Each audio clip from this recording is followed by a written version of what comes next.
Pakistan is not serious. Soul searching by New Delhi to isolate Pakistan diplomatically following the Mumbai attacks of 2008 has given way to the reality of current initiatives to talk once again. India and Pakistan must continuously engage each other to keep the tensions low, if not to move forward. Now, that process was disrupted by Mumbai. Mumbai was a great tragedy. No one in Pakistan minimizes it.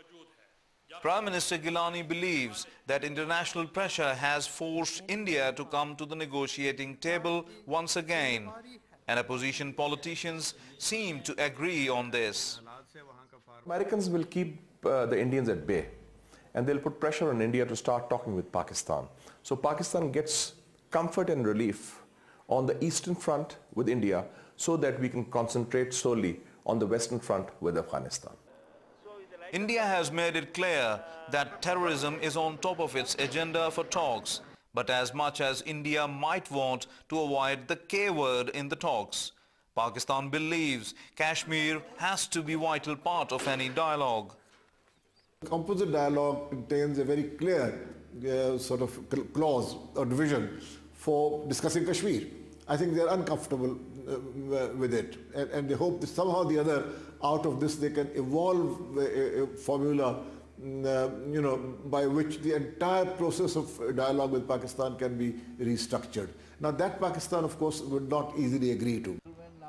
The failure of past peace talks between India and Pakistan make many people skeptical about outcome of the renewed engagement. We should not appear eager and begging to be starting negotiations. If the negotiations take place, they should be meaningful negotiations. The geopolitics of South Asia make it imperative for Pakistan and India to have a peace dialogue.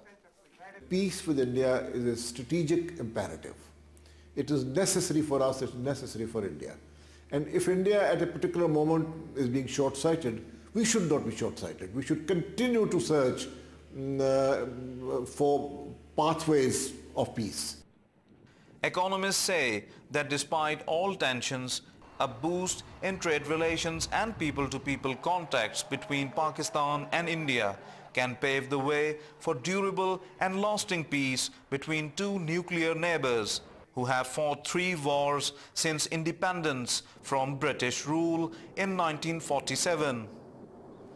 New Delhi has offered talks to Islamabad after threatening that any terrorist attack in India will be responded with a full-scale declaration of war against Pakistan. Kickstarting any talks with gunboat diplomacy leaves little room for optimism unless both sides set aside the baggage of history and start with clean hearts and slates. Faisal Raza Khan, Dawn News, Islamabad.